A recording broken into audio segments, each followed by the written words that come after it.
Hey everyone, just wanted to make a very quick video to break down the science behind why sellers often struggle with their motivation, but more importantly, why do sales targets often feel out of reach on most days? And to start, it's really important to define this idea of high performance. What is it? And a term I like to lean on is this idea of flow state or deep work. And this is when a seller is able to focus intensely on the task at hand, whether that's a cold call or an email to a client, or running the perfect demo. They're able to execute on the task to the best of their ability. And to understand flow state and high performance, there's two variables that we need to look at. Along the x-axis, we're going to have our skills as a sales rep that moves from low to high. As we develop our craft, we essentially get better at different skills required to be a good seller. And along the y-axis, we have our sales target that moves from low difficulty to high difficulty. And what the research has shown, and what you've probably felt intuitively, whether it's working on a goal inside or outside of the workplace, is that we perform our best and our motivation is most consistent when we are challenged by our tasks, and that challenge closely matches the skills. Our skill level are closely intertwined so that we're challenged, but we're not too challenged. So for example, when we first started in sales, or if you're brand new to a company, you're typically given a ramp target or a lower target or a low difficulty target, because on day one at a new company, your skill level is very low, and that target has to be low and that goal has to be low for you to feel motivated each day.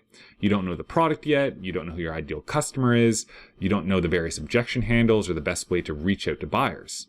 Now, over time, as your skill develops and you start to learn these things, in an ideal world, the difficulty of your sales target also increases at a steady rate to ensure that you're always being challenged, motivated, and performing your best. Now, when this progression doesn't happen in a linear fashion, your performance can really start to suffer. If we maybe develop extremely quickly, or we take a sales role that we're overqualified for, it feels too easy to us, it's not challenging enough, we enter the low stress or the boredom zone. And outside of sales, you've probably felt this way if you've ever played sports or a game with people who are well below your skill level. It's just not fun, it's not motivating when things are too easy. Now, on the opposite side of this, in a separate situation, and the one that exists commonly within sales, is when we're given a sales target that is perceived as too difficult or too far outside of our current skill zone, and this is going to create high anxiety. And this high anxiety is going to impact our performance. This would be similar to maybe asking a casual runner who typically runs 5K 2 or 3 times a week to go run a marathon without providing them ample time to train and learn the skills and build up their body to be able to run that long distance of a marathon. So within sales, when we as sellers find ourselves in this high stress or this anxiety zone, or sales leaders see their team as underperforming, they typically all approach this problem in exactly the same way.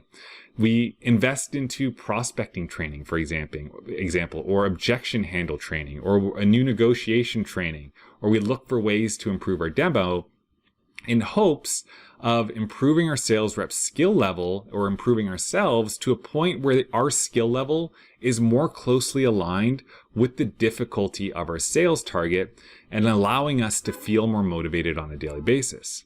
The major problem with this approach is, and what the mistake that 99% of leaders are making, is this only really works when we're in an environment defined as a vacuum. By which I mean the difficulty of our sales target and our ability to develop our skills are relatively constant, and the sales target specifically is the only stressor that a seller is facing. Unfortunately, however, this is not the case for sellers who are working in these high stress environments and constantly being bombarded with different stressors. And this is important because nearly every single piece of research from fields like neuroscience and physiology, or peak performance research, for example, out there, what it's going to tell you is that when stress becomes unmanageable, when it gets too high, it's going to impair our ability to perceive ourselves and the world around us through an objective lens. We start to become emotional and we overreact to things.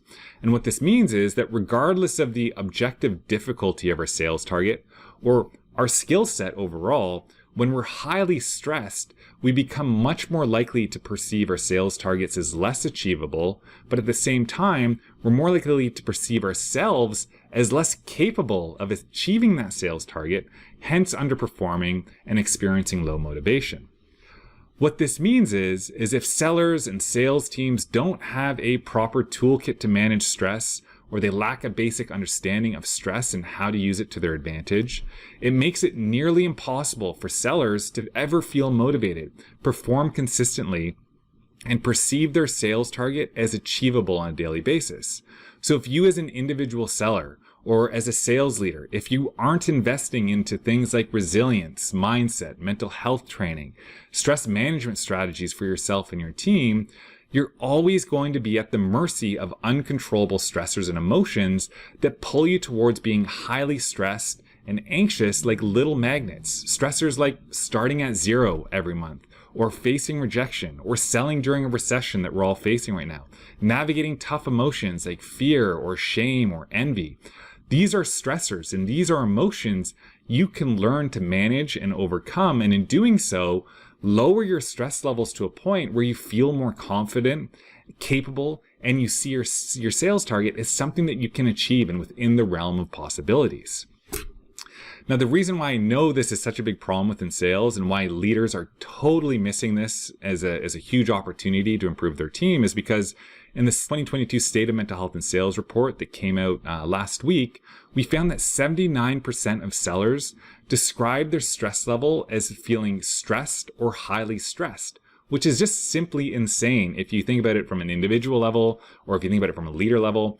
Only 20% of your peers and people on your team are in a place where they can perform their best. But the good news is that we also found evidence to the theory that we just learned about.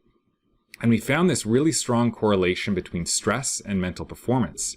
And what we saw was among sellers who described their stress as very relaxed or relaxed, 79% rated their mental health as good, very good, or excellent.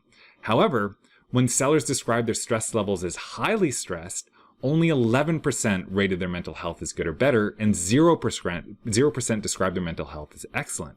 And this is all to say that there's this massive, massive upside in putting in the work to help yourself and to help your team stress less and sell more.